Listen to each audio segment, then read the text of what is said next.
Hello students, हम पिछले video में हमने जो मल्टीपल चॉइस क्वेश्चन हम कर रहे थे उसको आगे बढ़ाते हुए आगे हम जो है अगला पेपर करेंगे। हम इस प्रकार से पूरे 5 या 6 मॉडल टेस्ट पेपर करने जा रहे हैं, जिसमें से 3 हमने पहले वीडियो में किए थे और नेक्स्ट 3 इस वीडियो में अभी करेंगे। तो इससे रिलेटेड पेपर को शुरुआत करते हैं। पहला क्वेश्चन है इसमें, कामागाटा मारू एक ऐतिहासिक घटना हुई थी ये। तो कामागाटा मारू क्या था? हम सभी जानते हैं कि ये एक समुद्री जहाज था। अगला प्रश्न है, बाल गंगाधर तिलक द्वारा 2 अखबार निकाले गए थे। एक तो था केसरी, तो केसरी समाचार पत्र हमारा मराठी भाषा में था, और एक दूसरा अखबार था मराठा, जो कि अंग्रेजी भाषा में उन्होंने निकाला था। तो इसका सही उत्तर है केसरी, जो है मराठी भाषा का अखबार है। सर्वप्रथम भारत से धन निष्कासन का सिद्धांत जो थ्योरी है, ये धन निष्कासन से संबंधित सिद्धांत दादा भाई नारोजी ने दिया।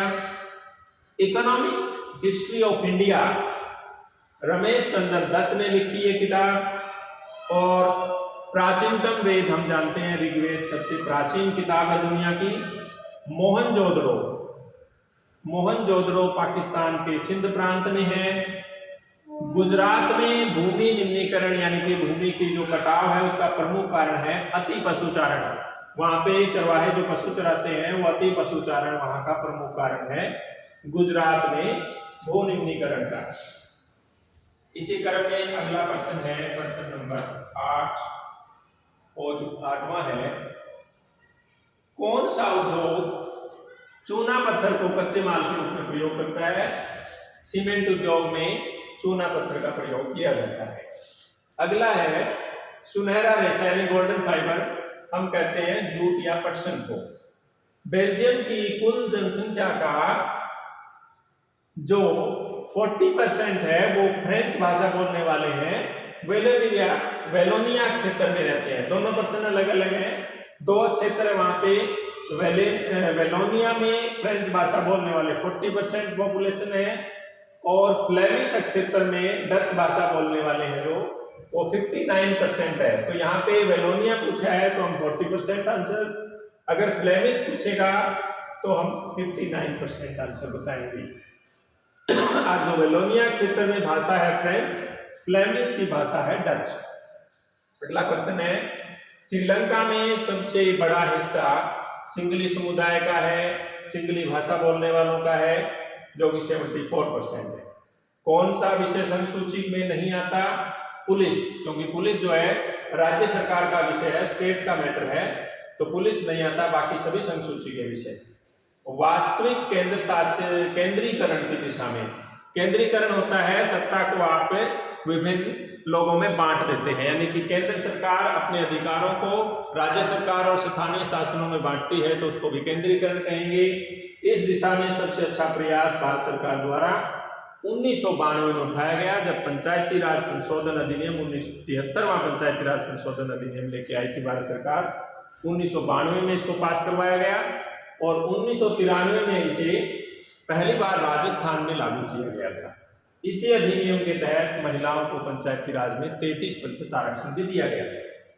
अगला है, भारतीय समाज का स्वरूप कैसा है? भारतीय समाज जो हम सभी जानते हैं पितृ प्रधान है, यानी यहाँ पर पिता को संपत्ति का मालिक समझा जाता है। 2011 की जनगणना के अनुसार भारत में हिंदुओं की आबादी 2011 के अनुसार पूछी है तो 79.8%। इसका सही आंसर आएगा 6। तेलुगु देशम पार्टी टीडीपी की स्थापना आंध्र प्रदेश की ये पार्टी है 1982 में हुई। 2017 में भारत का मानव विकास सूचकांक में 130वां स्थान है। हम मानते हैं कि मानव विकास सूचकांक में भारत की स्थिति 125 और 30 के बीच में ही रही है। तो आपको नियरेस्ट ऑप्शन जो लगे वो सही, इसमें ध्यान रखना। आगे भी कोई जरूरी नहीं 2017 की पूछे, हो सकता है वर्तमान में पूछ ले या 2006 की पूछ ले, तो सभी का आंसर 125 और 30 के बीच में आएगा, तो इसका 130 उत्तर है। कौन सी आर्थिक क्रिया का संबंध द्वितीयक क्षेत्र से नहीं है? द्वितीयक क्षेत्र से नहीं है मधुमक्खी पालन, क्योंकि ये प्राथमिक क्रियाकलाप का उदाहरण है, बाकी सभी द्वितीयक के उदाहरण है। कौन सा औपचारिक स्रोत नहीं है? सहकारी समितियां और बैंक आपके औपचारिक स्रोत हैं ऋण के, साहूकार जो है अनौपचारिक है। इसका उत्तर आएगा गैर।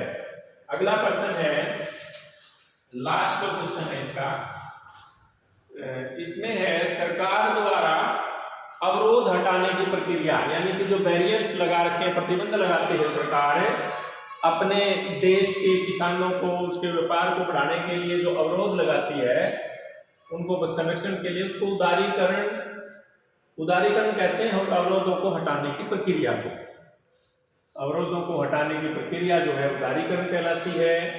अपने देश की अर्थव्यवस्था को दुनिया की अर्थव्यवस्था से जोड़ना वैश्वीकरण कहलाता है। और देश के संसाधनों पर किसी एक व्यक्ति या व्यक्तियों के समूह का अधिकार होना निजीकरण कहलाता है।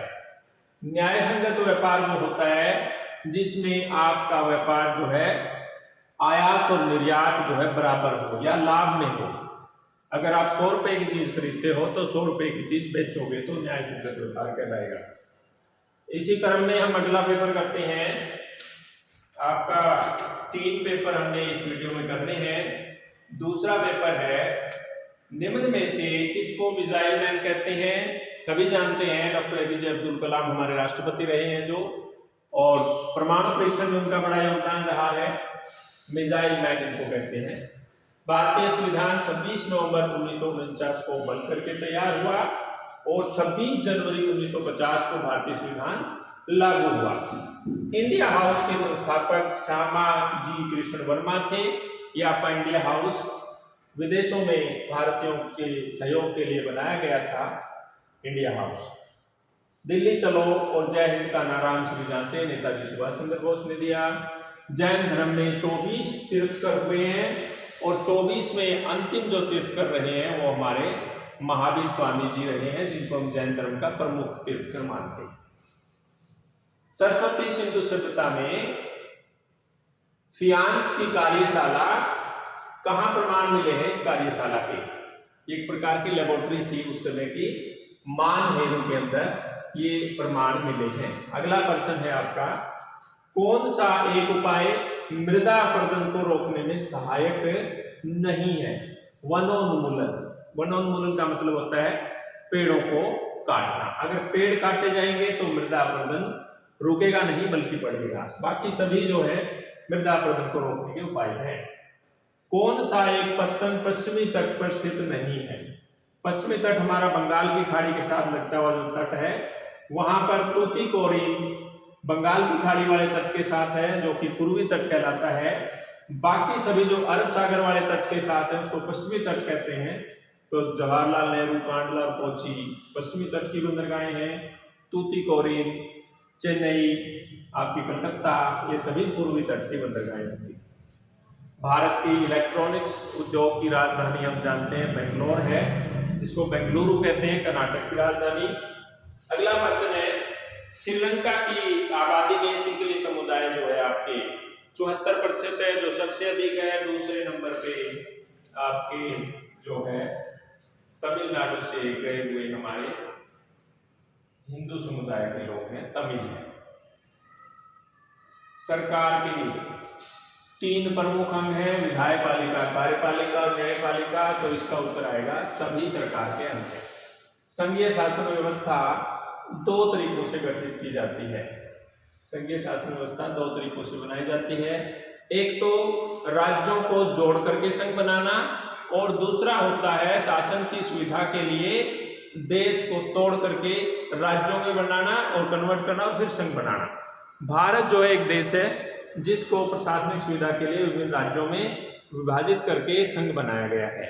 अमेरिका दूसरे प्रकार का संघ है जहां पर विभिन्न राज्यों ने मिलकर के संघ को बनाया है। अमेरिका है उसका उदाहरण, और जहां देश ने अपने राज्यों को बनाया वो भारत है। लेकिन दोनों ही संघीय व्यवस्था के उदाहरण। तो संघीय व्यवस्था 2 प्रकार से बनती है। आंतरिक विविधता को ध्यान में रखकर संघ बनाने का जो उदाहरण है, ये सभी देशों ऐसे ही हैं जहां पर आंतरिक भाषा विविधता हो सकती है, विभिन्न जाति धर्म की विविधता हो सकती है, और लेकिन फिर संघ बनाया गया है। भारत में, बेल्जियम में और स्पेन में, तीनों ही देशों में अपनी आंतरिक विविधता को देख करके संघ बनाया गया है। अगला प्रश्न है इसमें, स्थानीय स्वशासन सरकार में महिलाओं की भागीदारी जो है 33% यानी 1/3 है। 2011 की जनगणना के अनुसार भारत में हिंदुओं की आबादी 79.8% है। चीन एक दलीय व्यवस्था का उदाहरण है।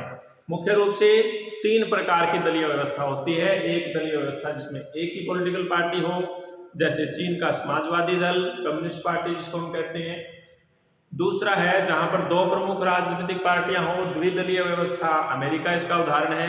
तीसरा है भारत, जिसमें बहुत सारी राजनीतिक पार्टियां हैं, यानी 2 से अधिक राजनीतिक दल हो, बहुदलीय व्यवस्था का उदाहरण भारत।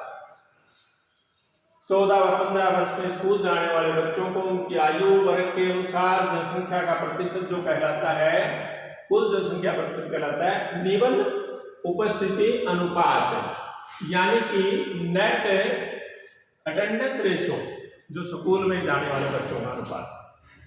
अगला प्रश्न है, कौन संगठित क्षेत्र की गतिविधि नहीं है, यानी कि जो सरकारी क्षेत्र में नहीं आते। अपने खेत में किसान द्वारा सिंचाई करना ये प्राइवेट सेक्टर का काम है, ये असंगठित क्षेत्र का काम है। 2 तरह के क्षेत्र यहाँ पे, संगठित और असंगठित। संगठित क्षेत्र मुख्य रूप से वो होते हैं जिनमें सरकार का नियंत्रण होता है, और असंगठित क्षेत्र वो होते हैं जिसमें सरकार का नियंत्रण नहीं होता।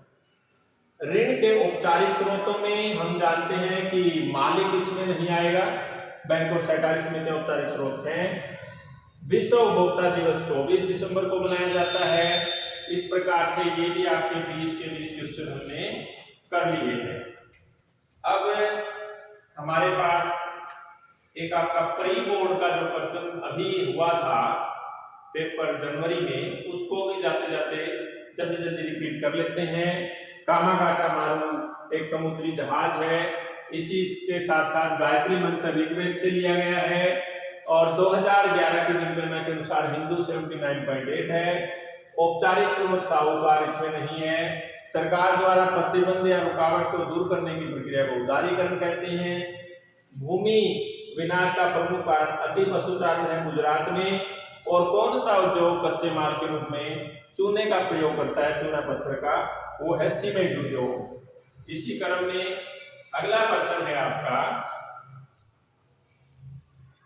निम्नलिखित में से गोल्डन फाइबर जूट को कहते हैं, और बेल्जियम में 59, इसमें आएगा 40%, वोलोनिया क्षेत्र में रहते हैं 40% फ्रेंच भाषा बोलने वाले।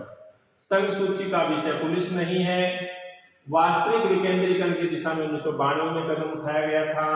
भारतीय समाज की संरचना किस प्रकार की है, जटिल एवं विविधतापूर्ण है भारतीय समाज।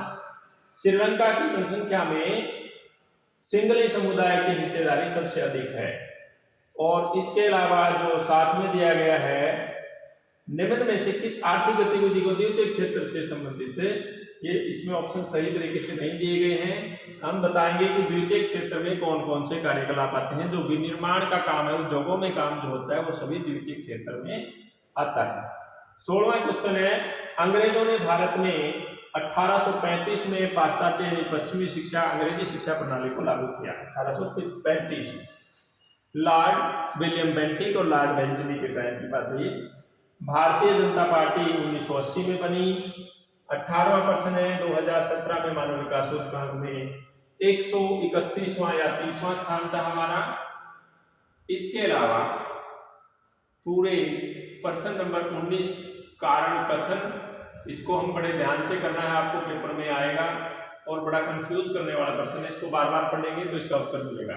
19वीं सदी में साम्राज्यवाद के विस्तार के लिए अनुकूल परिस्थितियां थी, ये सही बात है। और बड़े पैमाने पर उत्पादन में वृद्धि हुई, कच्चे माल की कमी थी और तैयार माल को बेचने के लिए बाजारों की जरूरत थी।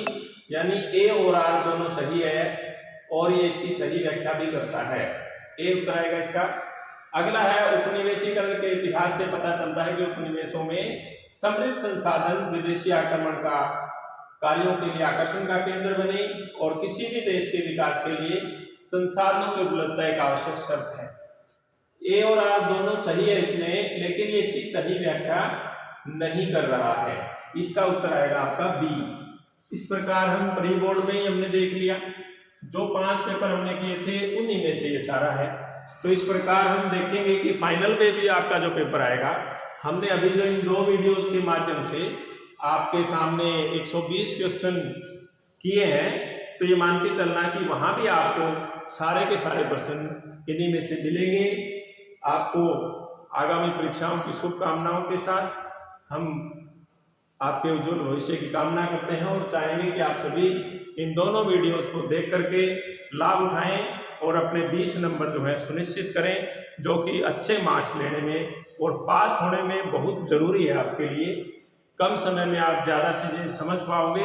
इस वीडियो को देख करके आपको पूरी किताब उठाने की ज़रूरत नहीं है।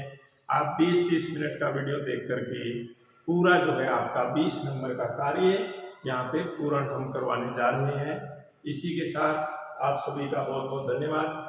चैनल को लाइक, सब्सक्राइब और शेयर करना न भूलें, क्योंकि ये हमारे लिए आप जो है ऐसा करेंगे तो हमारा हौसला बढ़ेगा और अच्छे काम को करने के लिए हम प्रेरित होंगे।